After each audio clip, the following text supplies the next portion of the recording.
الله أكبر الله أكبر الله أكبر لا إله إلا الله والله أكبر الله أكبر ولله الحمد الله أكبر كبيرا والحمد لله كثيرا وسبحان الله بكرة وأصيلا إن الحمد لله نحمده ونستعينه ونستغفره ونؤمن به ونتوكل عليه ونعوذ بالله من شرور أنفسنا ومن سيئات أعمالنا من يهده الله فلا مضل له ومن يضلل فلا هادي له وأشهد أن لا إله إلا الله وحده لا شريك له وأشهد أن محمدا عبده ورسوله يا أيها الذين آمنوا اتقوا الله حق تقاته ولا تموتن إلا وأنتم مسلمون يا أيها الناس اتقوا ربكم الذي خلقكم من نفس واحدة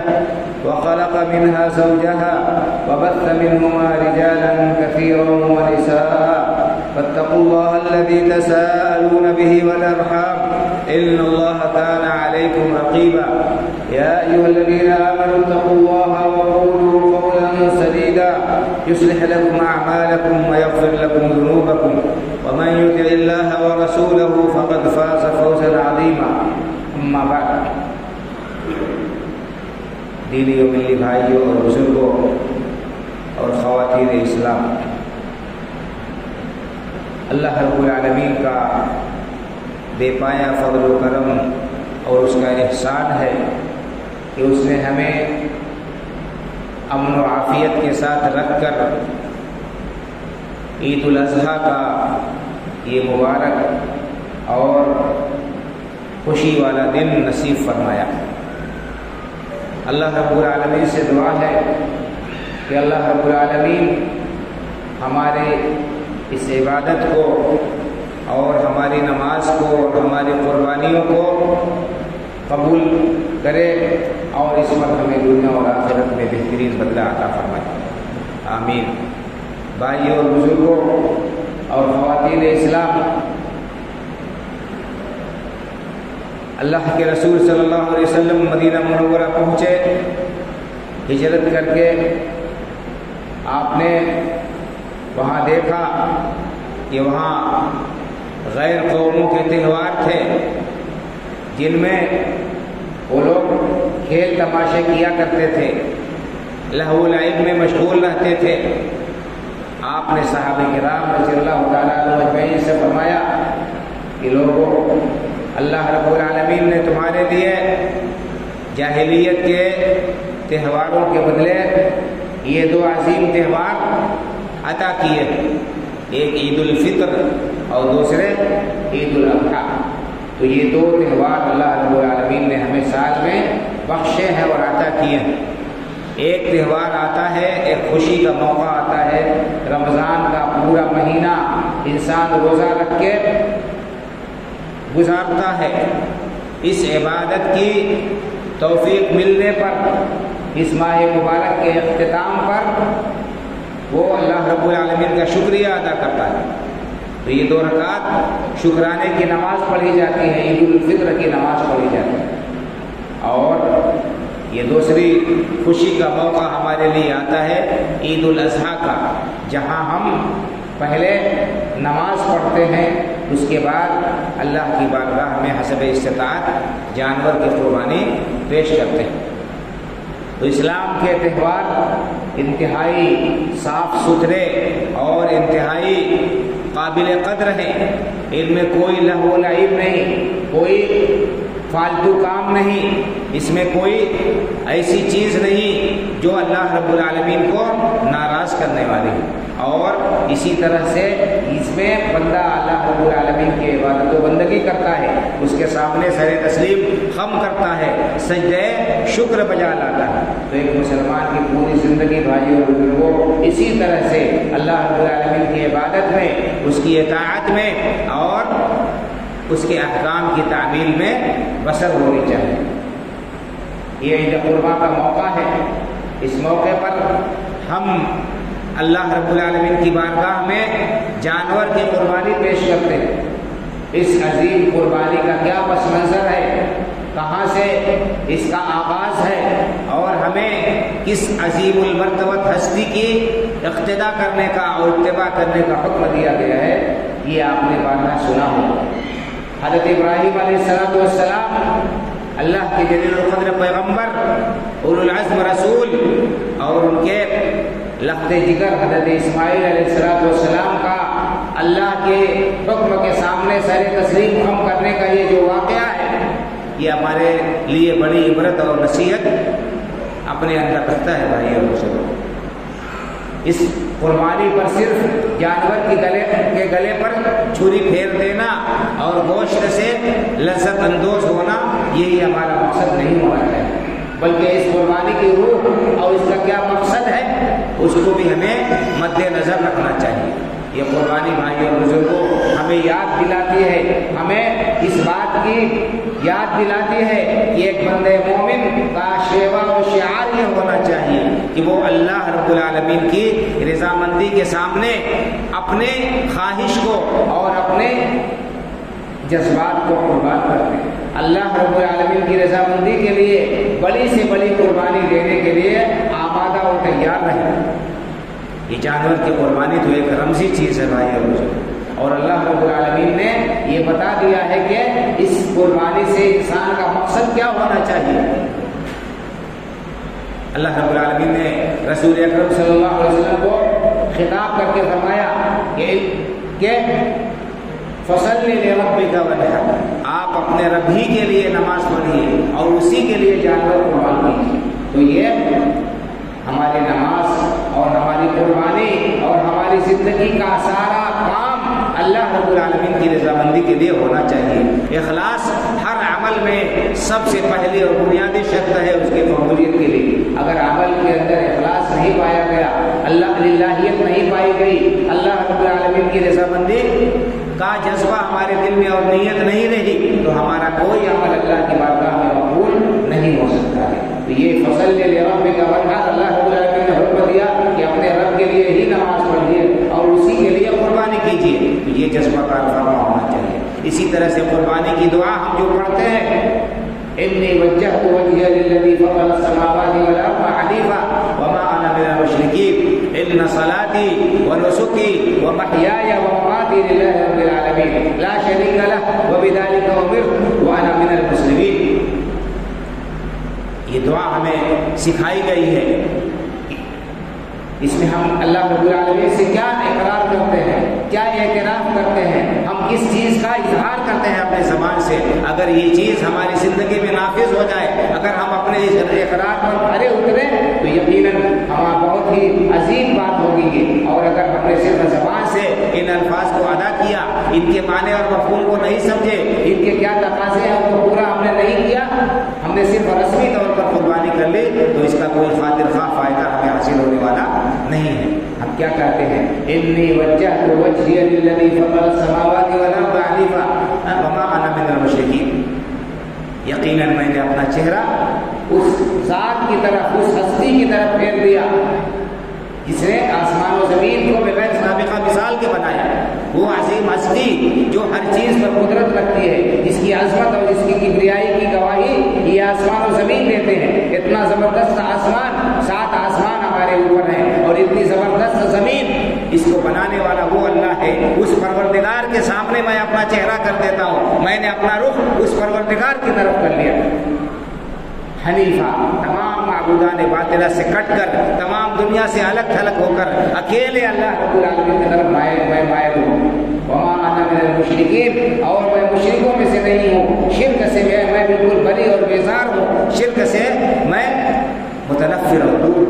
بھائی بزرگوں، یہ توحید ہونی چاہیے، اللہ رب العالمین کی وحدت، اس کی عظمت، اس کی کبریائی اور بڑائی کا احساس کرتے ہوئے اس کی توحید پر گامزن رہنا چاہیے، اور اسی کے لیے عبادت کے ہر کام کو چھوٹے بڑے انجام دینا چاہیے۔ شرک کا شائبہ بھی اس کے اندر نہیں ہونا چاہیے۔ قولی طور پر اور عملی طور پر انسان کو شرک سے دور رہنا لازمی اور ضروری ہے۔ کیوں؟ اس لیے کہ اگر کسی بھی عمل میں شرک پایا گیا تو وہ عمل اللہ کی بارگاہ میں مقبول نہیں ہو سکتا ہے۔ حدیث پاک میں اللہ کے رسول صلی اللہ علیہ وسلم نے ارشاد فرمایا، حدیث قدسی ہے کہ اللہ تعالیٰ فرماتا ہے، انا اغنى الشركاء عن الشرك من عمل عملا اشرك فيه کہ میں پارٹنروں میں شرکا میں سب سے زیادہ بے نیاز ہوں. پارٹنر ہوتے ہیں آپس میں مل کر کام کرتے ہیں اور ایک دوسرے سے ان کے مفادات وابستہ ہوتے ہیں, ایک دوسرے کا خاص و لحاظ رکھتے ہیں, ایک دوسرے کی دلجوئی کرتے ہیں, خیال کرتے ہیں. اللہ نے فرمایا میرا کوئی پارٹنر, میرا کوئی شریک نہیں, میں شرکا سے بالکل بے نیاز ہوں, مجھے ذرہ برابر بھی شرک گوارا نہیں. انا اغنى شرکا یعنی شرک من عمل عملا اشرک فیہ معی غیری ترکتہ وشرکہ. جس شخص نے کوئی بھی ایسا عمل کیا جس میں اس نے میرے ساتھ کسی کو شریک ٹھہرایا تو میں اس سے اور اس کے شرک سے بالکل باز ہوں, میں مجھ کو اس کی کوئی حاجت اور ضرورت نہیں ہے. تو یہ توحید ہونی چاہیے, اللہ کی وحدانیت کا اقرار کرتے ہوئے اور اللہ ہی کی رضامندی اور خوشنودی کے لیے عمل کرنا چاہیے. اور ریاکاری کو بھی شرک اصغر کہا گیا ہے. بھائیو کہ انسان کام کرے نیک لیکن نیت اس کی یہ ہو کہ لوگوں میں اس کی شہرت ہو, لوگوں میں اس کا نام ہو, لوگوں میں اس کو جو ہے مقبولیت حاصل ہو یا اس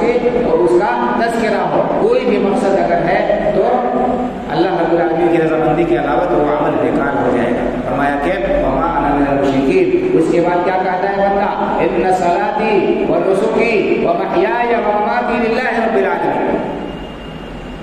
یقیناً میری نماز اور میری قربانی اور میرا جینا اور میرا مرنا سب اللہ رب العالمین کے لیے.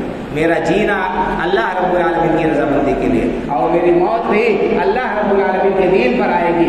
انسان اس بات کا اقرار کرتا ہے, اس بات کا اعتراف کرتا ہے, اس عزم کا اظہار کرتا ہے. بھائی اور بزرگوں, تو یہ بات جو ہم کہتے ہیں اس کا لحاظ بھی ہمیں کرنا چاہیے. صرف زبانی طور پر ہم ان الفاظ کو, ان کلمات کو ادا کر لیں, ان کے معنی و مفہوم کو نہ سمجھیں اور ان کا جو پیغام ہے, اس کی جو تعلیم ہے اس پر ہم عمل نہ کریں تو یہ بڑے خسارے کی بات ہوگی, بڑے گھاٹے کی بات ہوگی, بڑے نقصان کی بات ہوگی. کہا کہ ان صلاتی و نسکی و محیای و مماتی للہ رب العالمین لا شریک لہ. پھر انسان اقرار کرتا ہے کہ ہم سارا کام جو کرتے ہیں اپنی بدنی عبادت, مالی عبادت, نماز, روزہ اور جتنے بھی قربانی سب اللہ رب العالمین کے لیے, اس میں اس کا کوئی شریک نہیں. وبذالک امرت, مجھے اسی بات کا حکم دیا گیا ہے کہ میں اللہ کی توحید کو اپناؤں, اللہ کی توحید کو اختیار کروں اور اس کی توحید پر جمع رہوں, اسی پر جیوں, اسی پر مروں.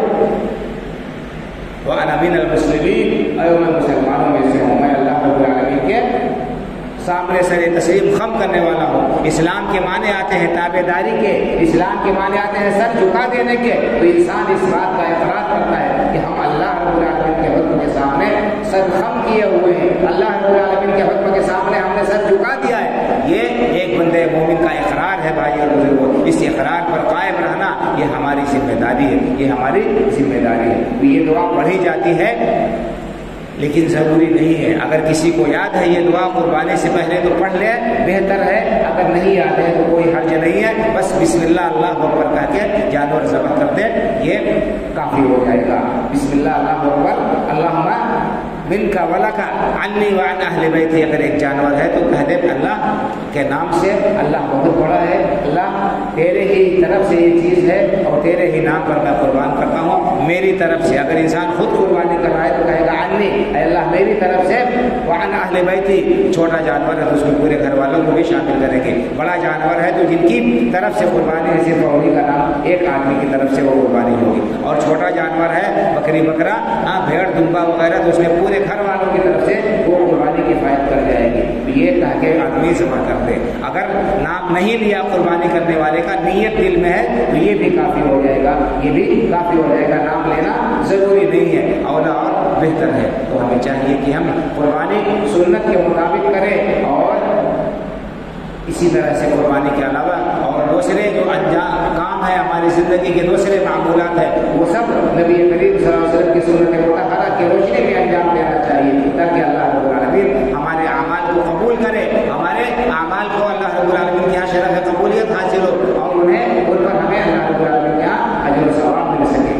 یہ چیزیں ہیں بھائی, ہمیں کا خیال رکھنا چاہیے. اسی طرح سے اسلام نے ہمیں تعلیم دی ہے کہ ہم پڑوسیوں کا خیال رکھیں, ضرورت مندوں کا خیال رکھیں, اور اللہ رب العالمین نے ہمیں جو قربانی کی توفیق اور سعادت بخشی ہے اس میں سے ہم ضرورت مندوں اور محتاجوں کو بھی دیں اور دوسرے رشتے داروں کو بھی ہدیہ کریں. تو قرآن میں جو آیا ہے کہ فَكُلُوا مِنْهَا الفقیر، قربانی کا گوشت خود بھی کھاؤ، ضرورت مندوں کو اور محتاجوں کو بھی دو، تو ایسا ہونا چاہیے۔ لیکن یہ لوگ جو سمجھتے ہیں کہ قربانی کے جانور کے قربانی کے گوشت کے 3 حصے برابر برابر کرنے ضروری ہے، ایک حصہ خود کھائے گھر میں رکھے، ایک حصہ ہدیہ کرے اور ایک حصہ غریبوں اور محتاجوں کو دے، یہ کوئی ضروری نہیں ہے۔ 3 حصے برابر برابر کرنا یہ ضروری نہیں ہے۔ جیسا موقع ہو، جیسی ضرورت ہو، اس کے مطابق ارشاد کریں۔ اگر ضرورت مندوں کو زیادہ حاجت ہے، زیادہ ضرورت مند ہے، تو زیادہ حصہ زیادہ گوشت ضرورت مندوں کو دے دے۔ اگر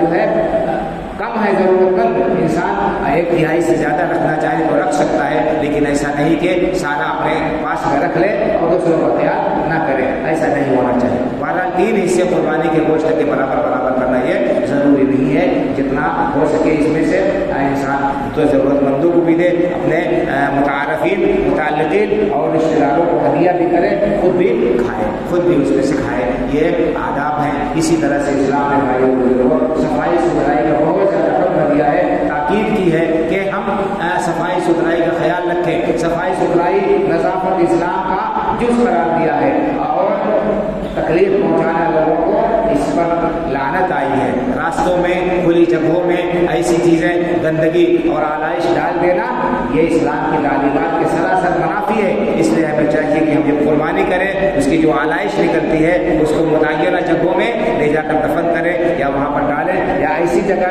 اس کو اس طرح سے ڈمپ کریں کہ لوگوں کو تکلیف نہ پہنچے۔ یہ اسلام کی تعلیم ہے، اور یہ انسانیت و شرافت کا تقاضا بھی ہے۔ ہمیں چاہیے کہ ہم ان چیزوں کا خیال رکھیں۔ اللہ رب العالمین سے دعا ہے کہ اللہ تعالیٰ ہماری قربانیوں کو، ہماری عبادتوں کو شرع و قبول سے نوازے، اور ہمیں اپنی مرضیات پر چلاتا رہے۔ اللہ رب العالمین توحید کی اہمیت کو سمجھنے کی اور اس توحید پر گامزن اور قائم رہنے کے توفیق عطا فرمائے۔ ابراہیم علیہ السلام کی سیرت پڑھنا چاہیے ہمیں، جن کی یادگار یہ قربانی ہے کہ انہوں نے توحید کے لیے کتنی قربانیاں دی، کتنی تکلیفیں انہوں نے برداشت کی، اپنے وطن کو چھوڑا، اپنے رشتے ناطے کو قربان کیا، اور ہجرت کی صعوبت برداشت کی، آگ میں جانا گوارا کیا، طرح طرح کی آزمائشوں سے دوچار ہوئے، لیکن توحید پر آنچ نہیں آنے دی۔ اس کو سمجھنا چاہیے ہماری ماں اور بہنوں کو بھی۔ قرآن کریم میں جہاں کہیں حضرت ابراہیم علیہ السلام کا تذکرہ کیا گیا ہے، اس میں ان کی یہ صفت خاص طور سے بیان کی گئی ہے۔